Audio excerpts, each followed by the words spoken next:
In this video, what I would like to do is I would like to practice using the definitions of the other four trig functions as well as the unit circle to figure out some properties of these other trig functions. Now, the purpose of today's video is not to give you properties that you need to memorize.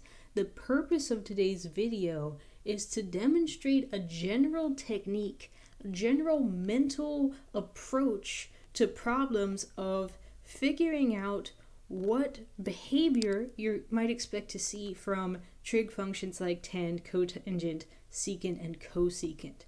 So in the exercises for today, what you're not going to necessarily see me do is give you a problem to which you need to apply one of the properties here in this video.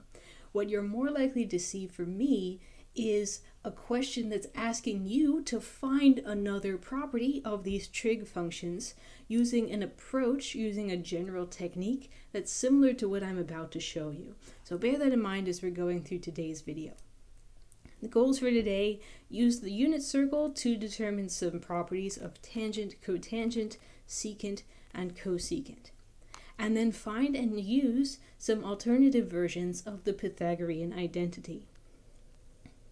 So, properties of the other trig functions, let's look at what might be involved in analyzing the other four trig functions and figuring out some properties that they have to satisfy. For example, let's see if we can figure out a relationship between tangent of theta and tangent of negative theta. So let's look for a second at tangent of negative theta. One of the things that we know for sure about tangent and about all of the other three sort of less important trig functions is that they can be expressed in terms of sine and or cosine. So the first thing I'm going to do is I'm going to use the formula for tangent, and I'm going to rewrite this expression in terms of sine and cosine. Now, back in video number 5, we actually did an analysis from the unit circle of what happens when you plug negative theta into sine and what happens when you plug negative theta into cosine. Back in video number 5, we determined from the unit circle that sine was an odd function, which means that if you had a negative in the input, you could basically just move that outside and turn it into a negative in the output instead. Likewise, from video number 5, we found out that cosine was an even function. So if you put a negative sign into an even function, you might as well have not put that negative sign into the input at all. Cosine of minus theta was the same thing as cosine of positive theta. Now forget about this minus sign attached to sine for a minute, and notice what we have in green here, in this green fraction. Sine of theta divided by cosine of the same theta. That's the definition of tangent of theta.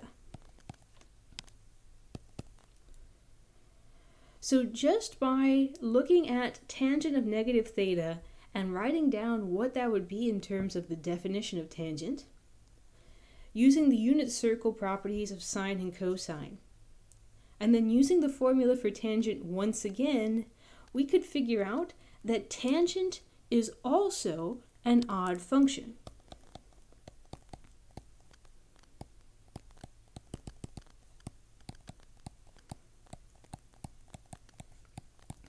If you plug in a negative input, tan of negative theta, then that's the same thing as plugging in the positive version of that input and making the output negative. Tangent is an odd function. Alright, let's try a similar approach to demonstrate this technique. What's the relationship between tangent theta and if we took that theta and increased it by pi? So what I'm going to do, just like in the previous exercise, is I'm going to take the more complicated expression, tangent of theta plus pi, and I'm going to apply the formula for tangent to this. If you want tangent with something plugged into it, take sine with that same thing plugged in, and divide it by cosine with that same thing plugged in. Now, unlike in the previous problem, we don't have a previous video whose results that we can cite to help us to figure out what's going on with sine and with cosine here. So in the absence of that, let's look at our unit circle and let's see if we can figure out what might be going on here with sine of theta plus pi and cosine of theta plus pi. So I'm going to pick a random angle, and let's call it theta. And I'm going to draw it in this picture. And the coordinates of the point on the unit circle corresponding to this angle would be sine of the angle theta. X would be cosine, right? Cosine of the angle theta, and y would be sine of the angle theta. Now let's try and draw the angle that would correspond to this input, theta plus pi. So I would go through the angle theta, and then I would go pi radians, or 180 degrees, beyond that.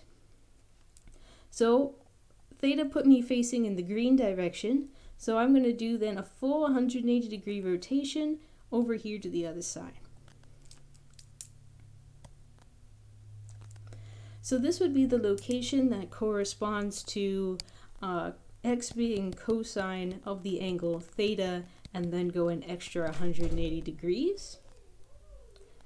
And y would be sine of theta, and then go an extra 180 degrees.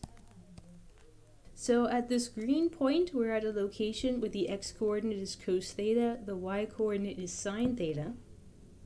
And at this yellow point in quadrant 3, we're at a location where the x-coordinate is cosine of theta plus pi, and the y-coordinate is sine at the angle theta plus an additional 180 degrees.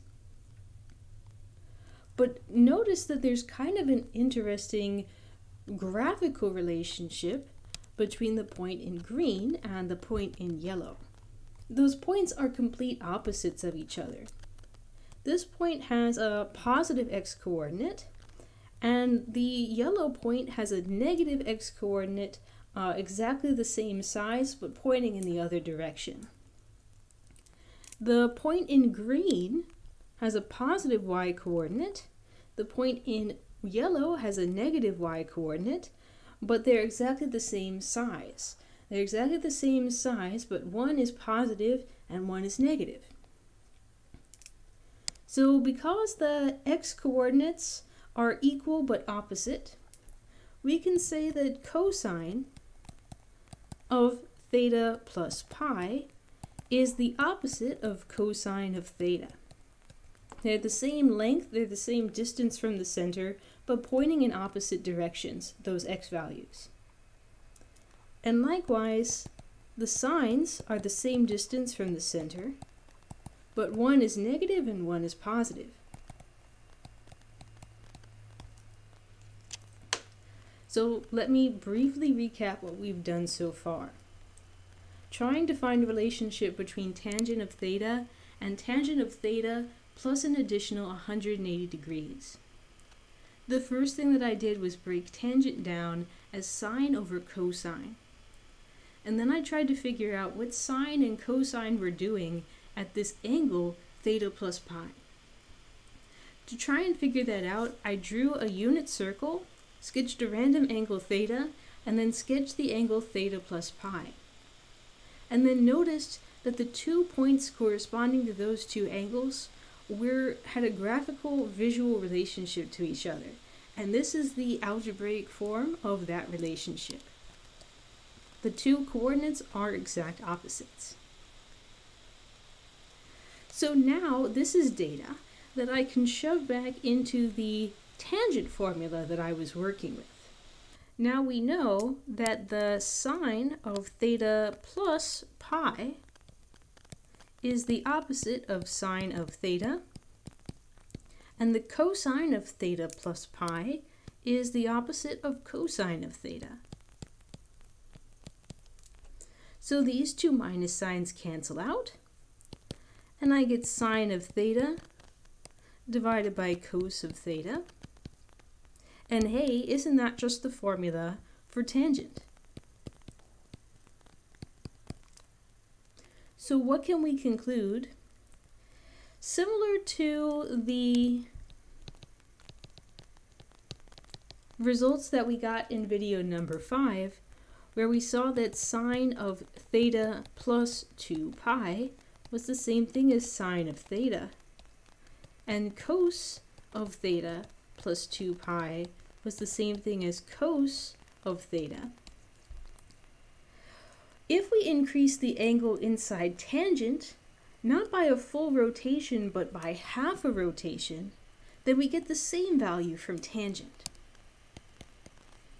Tangent of theta plus a half rotation is equal to tangent of the original angle theta, because if you go half a rotation, both the sine and the cosine become opposite, and those two minus signs cancel out. Now, do you need to memorize this property? Do you need to memorize the oddness of tangent? Again, I say to you, no. I don't think that you need to memorize them.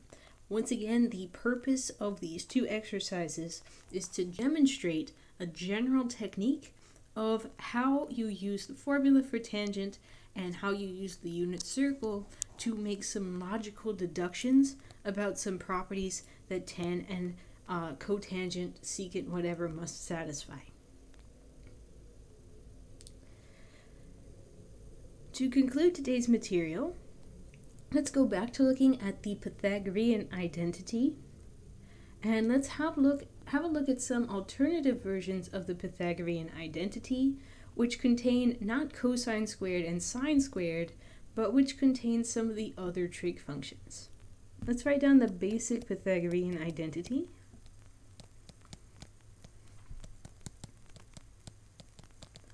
Which says that if you take cosine of a certain angle theta and square it, and add that to sine of the same angle and square that, then the result of that is always going to be equal to 1.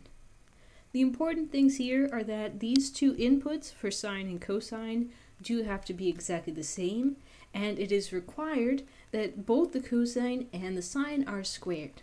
This came from the Pythagorean theorem. Now, let's take this and let's manipulate it to get an alternative version of this same equation. Now, let's try to divide both sides by cosine squared. So I'm going to divide all the terms on the left by cos squared. So cos squared gets divided by cos squared. Sine squared gets divided by cos squared, and 1 gets divided by cos squared. Now let's analyze this one term at a time. Cos squared divided by cos squared. Well, because I divided something by itself, the result of that is going to be 1. What about sine squared over cos squared? Sine squared over cos squared, because sine over cos is equal to tangent, sine squared over cos squared is equal to tangent squared. Well, what about 1 over cosine squared? Because 1 over cosine is equal to secant, 1 over cosine squared is equal to secant squared.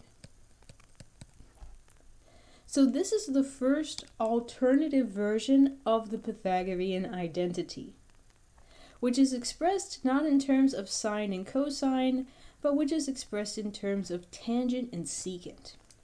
This would be the first alternative version. Is this an important equation to memorize? No, I don't think so. Mostly what I want you to remember is that there is an equation out there which relates tangent to secant. And it can be obtained by taking the Pythagorean identity and dividing by cos squared. Now if instead of dividing by cos squared, suppose that I divided by sine squared.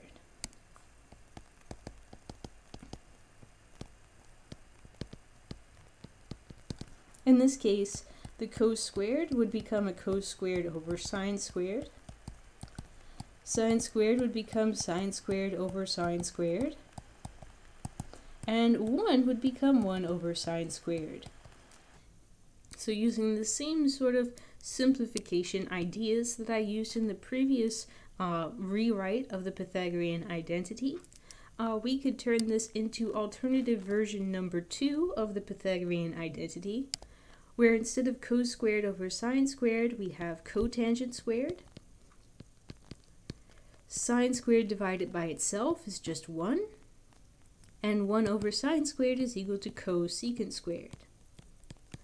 Again, don't memorize this. I don't think that it's worth it. I just want you to have somewhere in the back of your mind a vague memory that there is an equation out here which relates cotangent and cosecant. And that equation can be obtained by a manipulation of the Pythagorean identity. The guy here, the person that you really want to memorize and love and be familiar with, is the Pythagorean identity. This is a really, really important equation, and the other ones are much, much less so. The other ones are basically there for convenience occasionally, I would say. Okay. So now that we know that there is a relationship between tangent and secant, a relationship between cotangent and cosecant, let's have a look at the following exercise. Exercise, suppose that alpha is an angle which points into quadrant 2, which satisfies tangent of alpha is equal to -3. So from this data alone, let's find the values of all 5 of the other trig functions, starting with secant, then cosine, then sine, then cosecant, and cotangent. Now because I'm given the value of tangent, and I am immediately asked for the value of secant, this may be a convenient opportunity to use alternative version number 1 of the Pythagorean identity, which relates tangent and secant. So I'm going to say that it's convenient to use the equation that says that if you take 1 plus tangent of any angle, theta if you want to call it theta, or alpha as it's called here, then that's equal to secant squared of the same angle. Now in this problem, I have been informed that the value of tangent is equal to -3. So I would say that 1 plus -3 squared is equal to the value of secant squared. So -3 multiplied by itself is 9, and 1 plus 9 would be 10. So now I run into the same kind of conundrum that I encountered when I was using Pythagorean identity in video number 5. Do I use secant alpha equals the positive square root of 10? Or do I use secant alpha equals the negative square root of 10? In order to answer that question, as usual, I'm going to have to consider the quadrant of the angle alpha. If I have a look at quadrant number 2, the points in quadrant number 2 have the property that all the x-coordinates are negative and all the y-coordinates are positive. So that means that in quadrant number 2, cosine, representing the x, should be negative, and sine, representing the y, should be positive. Now, what does that tell me about secant? Let's go back to the fact that secant's formula was 1 divided by cosine of alpha. Now, if cosine is negative, as it is in quadrant number 2, and I take 1 and divide it by a negative number, then the result of that will also be a negative number. So secant, which is equal to 1 over cosine, is going to have to be negative in quadrant number 2. As a result, I have to reject the positive answer. The negative answer is the only one that makes sense for the quadrant that my angle is pointing into. Secant is equal to negative square root 10. Okay, the next thing that it asks me for is for the value of cosine of alpha. This is pretty easy now that we've found the value of secant, because we have a formula that relates secant to cosine. Secant is equal to 1 divided by cosine, and we just found that secant was negative root 10.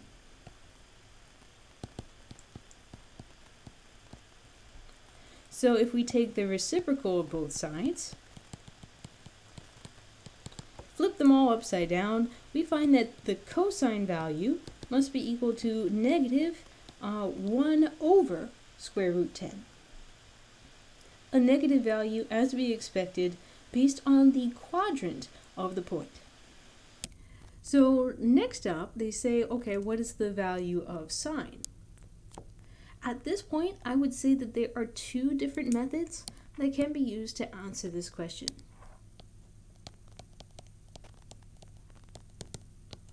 Method number 1 would be to say, hey, in part B, we determined the value of cosine. They're asking for the value of sine. This is a perfect opportunity to use the original Pythagorean identity, because that's one of its strong suits. It allows you to find the value of sine from the value of cosine, and vice versa. So let's have a look at what that would look like. We know that cos squared of an angle plus sine squared of the same angle is equal to 1. And we were told that cosine is equal to negative 1 over the square root of 5. Or I should say we determined that in the previous part. Now if I square a negative number, then the 2 minus signs cancel out, so the result would be positive. If I square 1, the result is 1, and the square and the square root on the 10 will cancel out.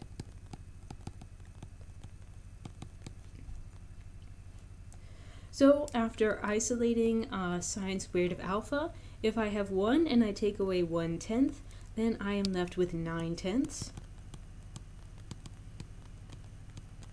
And at this point I have 2 possibilities.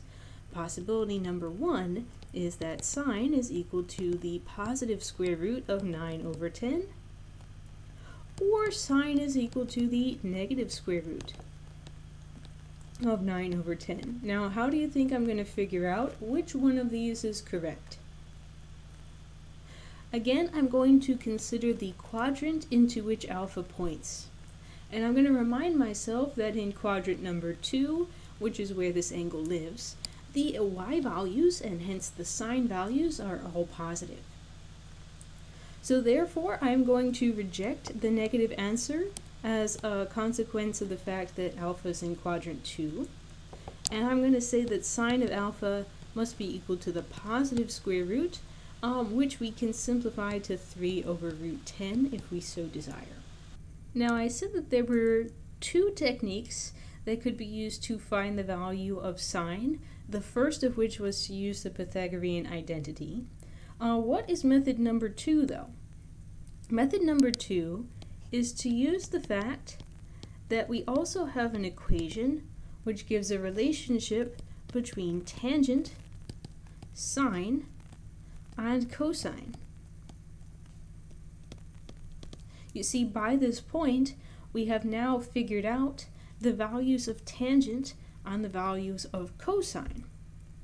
So if I put the values of tangent and cosine into this equation, then sine will be the only thing that's left unknown, so then I can figure out the value of sine. Okay, so at the beginning of the problem, we were informed that tangent of alpha was equal to negative 3. We also figured out that cosine of alpha was equal to negative 1 over square root 10. So for simplicity's sake, I'm going to start by isolating sine, which means moving the cosine to the other side and multiplying both sides by cosine. Then I'm going to go ahead and plug in the value of tangent, negative 3, multiply it by the value of cosine, negative 1 over root 10. And if I multiply those two together, the minus signs will cancel out, and I get positive 3 over root 10, which is precisely the same answer that we got via method number 1. So I think it's a little bit faster using method number 2, but either method is absolutely fine. With that, 4 down, 2 to go. Next up is cosecant, and we remember that cosecant is related to sine by the formula cosecant is equal to 1 over sine. Since we just got the value of sine, this seems like a really convenient formula to use to get cosecant. So cosecant, using the value of sine from the previous exercise, is 1 divided by 3 over root 10. So if I take 1 and divide it by a fraction, that's the same thing as reciprocating the fraction. And therefore cosecant alpha is equal to the reciprocal root 10 divided by 3. Finally, what is cotangent? Now, as with sine, there are two options here. One would be to use the alternative version of the Pythagorean identity that relates cotangent squared plus 1 with cosecant squared.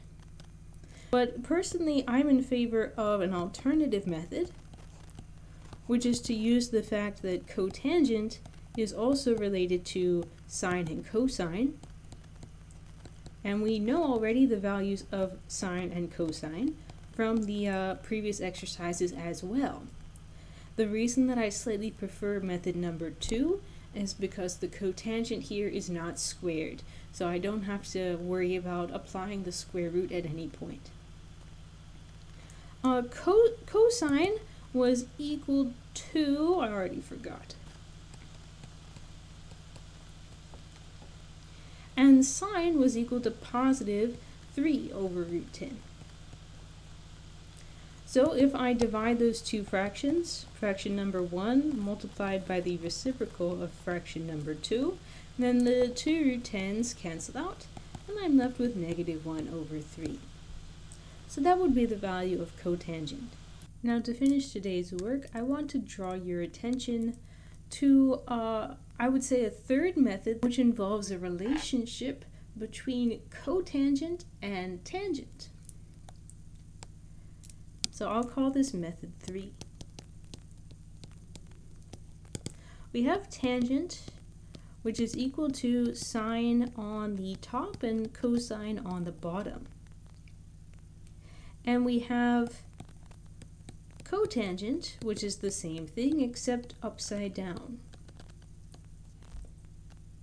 So cotangent and tangent are reciprocals of each other. They're the same fraction except the denominator and the numerator are swapped. So to express this, we can say the following. Cotangent of alpha is equal to the reciprocal 1 over tangent of alpha. And that's the third method that can be used to get this result for cotangent. At the very beginning of the problem, we were told that tangent was negative 3. So if I use this relationship between cotangent and tangent and plug negative 3 into that fraction, this is certainly the swiftest way to get the value of cotangent of alpha, negative 1/3. So this can be a convenient formula occasionally. It's a nice one to have in your back pocket. That concludes today's material. Today we practiced using the unit circle and the definitions of functions like tangent to determine some properties of functions like tangent. Then we used the Pythagorean identity, which is normally expressed in terms of sine and cosine, to find two alternative versions of Pythagorean identity in terms of tangent and secant, and then in terms of cotangent and cosecant. We practiced using those identities together with the formulas for the trig functions to take one value of one trig function and determine the values of the remaining 5 trig functions to get the complete set. So from any one trig function, you can figure out the values of the other 5, assuming that you know at least the quadrant into which your angle is pointing.